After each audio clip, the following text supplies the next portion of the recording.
LoreWarrior Online, Commando IIC. Overview. Long the exclusive property of the Lyran Commonwealth, the Commando was once the premier scout mech of House Steiner. For decades, the Lyrans fended off attempts by the Star League military to acquire the design, and during the Amaris coup, however, several of the highly prized mechs would enter League service in the hands of volunteers who were disaffected by their house's neutral stance in the war. Organised into so-called loyalist units, these and other Lyran citizens fought with distinction in the liberation of Terra alongside the SLDF. Though history doesn't record the exact chain of events, a number of commandos are known to have survived the second exodus to become part of the clan army organised by Nicholas Kerensky. Admired for their ability to easily destroy most light mech opposition while maintaining their scout role, these commandos were produced in large numbers by clans Smoke Jaguar and Goliath Scorpion. When radically lighter and less bulky construction materials were introduced, Goliath Scorpion upgraded their aging line of commandos to provide even more firepower for the deadly scout. The resulting design, dubbed the 2C, performed well in the tight, rocky confines of the Scorpion's early holdings on Dagda and Roche. Using the mech in a lightning raid on Clan Hell's Horses and their weakly defended Tokasha Enclave in 2872, the Scorpions outflanked and destroyed the more numerous defenders and won access to two genetic legacies of the horses.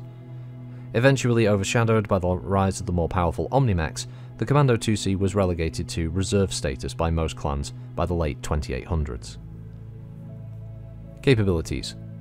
Information taken from Clan Wolf battle records of the invasion provides an interesting perspective on the strengths and weaknesses of the 2C. It mounts more than twice the weapons and 1.5 times the armour of the Innisphere counterpart. This disparity translates into significantly improved survivability and a much higher kill potential for the clan design. Innisphere engineers, however, concentrated on improving the early commando's ammunition efficiency, which is a decided weakness of the 2C model. The clan mech does not mount the advanced Streak and Artemis technologies of the Fedcom version, and when operating far from supply lines, its 3 SRM-4 launchers rapidly deplete ammunition. This shortcoming does not diminish the Commando IIC's capability for destroying most light mechs, and even challenging heavier designs like the Ice Ferret. Deployment. Rare even amongst the Scorpions these days, the Commando IIC is often piloted by freeborn soldiers assigned to hunting bandits on the fringes of clan space. Though criticised by most Scorpion warriors for its plethora of inelegant missile weaponry, it is admired by those who have handled its responsive controls. Several Commando IICs were recently sighted amongst the Scorpion's 33rd Grenadiers, the pilots of Sharman's Boxers nicknaming it the Sucker Punch. So it's 25 tons. It's a model ML225 Endo steel chassis, its power plant is a Fusion 150 standard, and its cruise speed is 65 kph with a max speed of 97, with no jump capacity.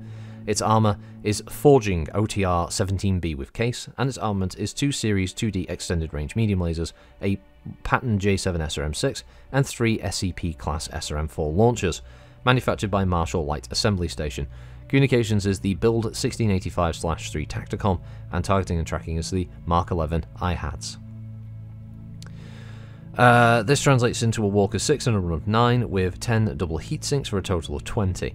It has 9 armour on the head, 10 on the CT with 3 on the rear, 8 on the torsos with 2 on the rear, and 6 on the arms and 9 armour on the legs.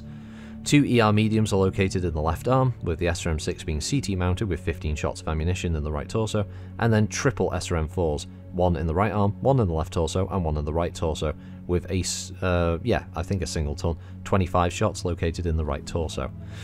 So yeah, it says it isn't particularly well armed, but I suppose, was that 3, 6? This is where someone who has a number dyslexia has to try and figure this out on the fly. 3, 6, 9, 12, 15, 18. Was that 21? There's still 8 rounds of fire for if you were just firing all the SRM4s, not counting the fact that the SRM6 seems to have its own ammo bin as well. So that's not a bad set of shots, actually. I mean, as far as tabletop's concerned, in the larger universe narrative, yes, I could see it running out of ammunition pretty quickly. It needs to stay in supply. So, yeah, that's a problem. But on the table, actually, no, that's quite deadly. That's a lot of fire. Not bad, actually. It's quite an upgraded punch of the little fella. I really don't like the upgrade visually, though. ooh, maybe I've been spoiled by the MechWarrior Line Commando, which actually looks quite good. This 2C model, it has this almost like weird insectoid-like head with the big antenna sticking out the top, and it's got this weird bit around just underneath the cockpit. I'm not quite sure what that is. I don't mind the rest of the design because it is evocative of the original Commando. Obviously the head has just been largely altered with the extra SRMs and stuff being located, but yeah, it's I don't dislike it, but I prefer the original kind of Commando look overall. But as far as just a 2C straight upgrade of the Commando, yeah, it's friggin' deadly. This is definitely not a light mech that any other light mech wants to encounter on the field, for sure.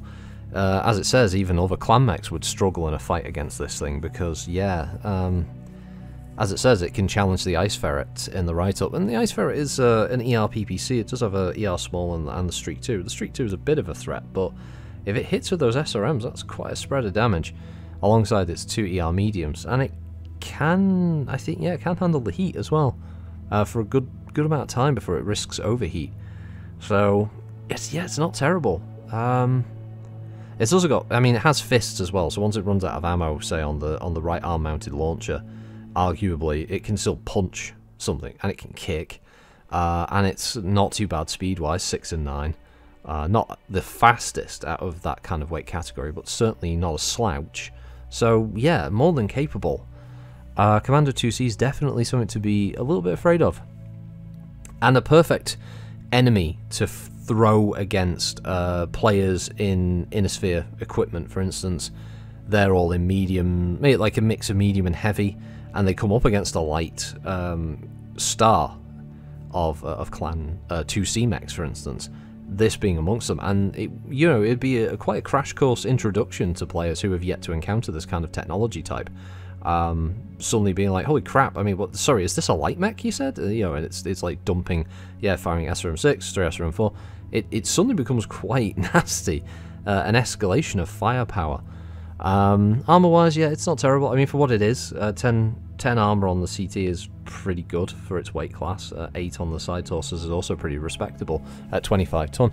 It means it can take a few hits across the board before it actually starts to suffer any kind of internal damage, and that's a couple of turns where it can dump some hits and potentially do quite a lot of damage in return, if not more. So yeah, Commando IIC, it's not visually my favourite, but definitely a good contender for me to use for myself in future scenarios, and definitely one to consider for players to run as well. It's a good introduction starter mech, I think, to put players who are playing as clanners, for instance, or if as a GM you've come up with a scenario where the starting player may have access to a Commando IIC. Maybe it was something that they salvaged, or it was something that they were gifted for whatever background reason that you and the player agree to.